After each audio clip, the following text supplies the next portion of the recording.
नमस्कार, मैं भूपेंद्र पटवा। एकता न्यूज में आपका स्वागत है। चलते हैं खबरों की ओर। राजमानस संघ धमतरी ने कलेक्टोरेट पहुंच धार्मिक सांस्कृतिक मानस गान आयोजन की अनुमति मांगी है। इसके लिए जारी धारा 144 को शिथिल करने की मांग भी की गई है। राजमानस संघ के अध्यक्ष अर्जुन पुरी गोस्वामी ने कहा कि तीसरी लहर और कोविड-19 के कारण सांस्कृतिक एवं धार्मिक कार्यक्रम बंद हैं। इस समय पूरे छत्तीसगढ़ में मानस प्रतियोगिता, मानस सम्मेलन, नवधा रामायण एवं सांस्कृतिक कार्यक्रमों का आयोजन गांव-गांव में विगत कई वर्षों से होते चला आ रहा है। अब तो कोरोना के केस भी कम होने लगे हैं। ऐसे में कलेक्टर से धार्मिक एवं सांस्कृतिक कार्यक्रम आयोजन की अनुमति देने की मांग की गई है।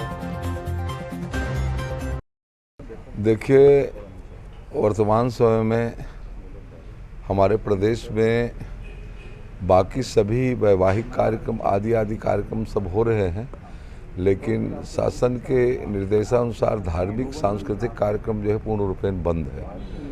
और ये कोविड तीसरे लहर के चलते अब शिथिलता की ओर है। और इसी संदर्भ में हम लोग 7 तारीख को श्री राजमानस संघ धमतरी छत्तीसगढ़ का प्रतिनिधित्व करते हुए माननीय गृह मंत्री श्री ताम्रध्वज साहू जी से मिले, उन्हें ज्ञापन दिए और बहुत सौहार्दपूर्ण वातावरण में उनसे बातचीत भी हुई। 10-15 मिनट तक के पूरी समस्याओं का अवलोकन कराए।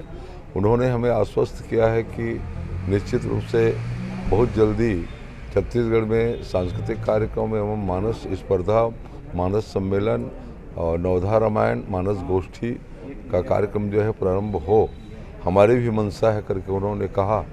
और इसी संदर्भ में आदरणीय मंत्री महोदय जी से कलेक्टर के नाम अनुशंसित करके लेटर ले करके आए हैं और कलेक्टर महोदय जी से अभी मिलेंगे और हमारे धमतरी जिला में 144 धारा को शिथिल करने और गांव-गांव में सभी तैयारी करके बैठे हुए हैं हम लोग कि मानस स्पर्धा या मानस सम्मेलन का कार्यक्रम हो।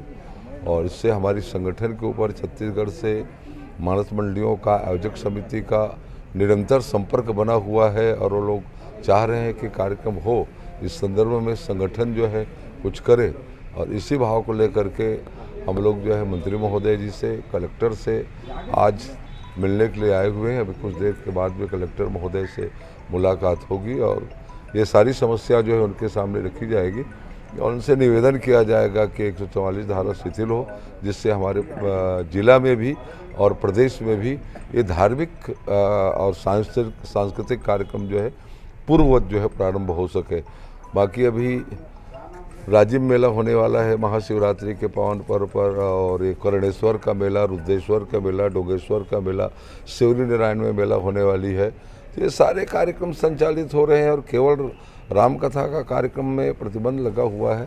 ये जहाँ तक के अच्छी बात नहीं है। हम सब झेल रहे हैं कोविड को, इसके बावजूद भी अब मान्यवर मंत्री महोदय से भी और छत्तीसगढ़ शासन से भी निवेदन किया जा रहा है। मंत्री महोदय से निवेदन किया गया राजमानस संघ धमतरी छत्तीसगढ़ की ओर से, और यही निवेदन पत्र जो है आदरणीय मंत्री महोदय जी का लेटर और आवेदन पत्र बना करके हम कलेक्टर महोदय जी आदरणीय एल्वा जी आज राजमानस संघ के पदाधिकारीगण माननीय कलेक्टर महोदय से मुलाकात के लिए आए हैं कि कोविड-19 तीसरी लहर के चलते धार्मिक कार्यक्रम जो है लगभग पूरे छत्तीसगढ़ में बंद है और ज़िले में तो पूर्ण रूप से बंद ही है। लेकिन अब तीसरी लहर जो है निश्चित रूप से पेपरों में देखा जा रहा है कि कम हो रहा है और इसलिए राजमानस संघ के समस्त पदाधिकारीगण, शक्ति केंद्र के पदाधिकारीगण यहाँ पर माननीय कलेक्टर महोदय से मुलाकात करने के लिए आए हैं कि हमारे गांव-गांव में जो रामायण का प्रतियोगिता एवं सम्मेलन होता है उसके लिए हमें इजाज़त दीजिएगा ताकि हम कार्यक्रम को संपन्न करें, क्योंकि प्रशासन के अनुरूप छत्तीसगढ़ का सबसे बड़ा धर्म स्थल राजिम का कार्यक्रम के लिए सुनिश्चित हो गया है कार्यक्रम के लिए। तो वहाँ तो हजारों और लाखों लोग आते हैं, तो हमारे कार्यक्रम में तो बहुत कम लोग रहते हैं, तो हमें भी इजाज़त दे, ऐसे मांग को लेकर के हम लोग आए थे समस्त पदाधिकारीगण। और माननीय कलेक्टर महोदय जी ने सहर्ष उन्होंने कहा है कि आप निश्चित रूप से कार्यक्रम आप करा सकते हैं, किसी प्रकार के आपको कोई दिक्कत नहीं होगा, ऐसा उन्होंने सहर्ष सहमति दिए हैं।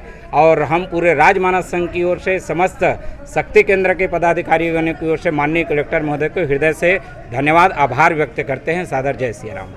हाँ, राज्य स्तरीय जो मानस गान संघ है उनके द्वारा धमतरी जिले में विभिन्न ग्रामों में या ग्राम पंचायतों में मानस गान का जो रखते हैं कार्यक्रम, उसके संदर्भ में वो कोविड के समय चल रहा है, इसलिए अनुमति के लिए उन्होंने पत्र दिया है। तो मैंने कहा है कि जो कोविड नियम के पालन करते हुए और अपने आप को बचाते हुए बिल्कुल आप लोग आयोजन करने की हम अनुमति देंगे, इसमें किसी प्रकार की कोई दिक्कत नहीं है।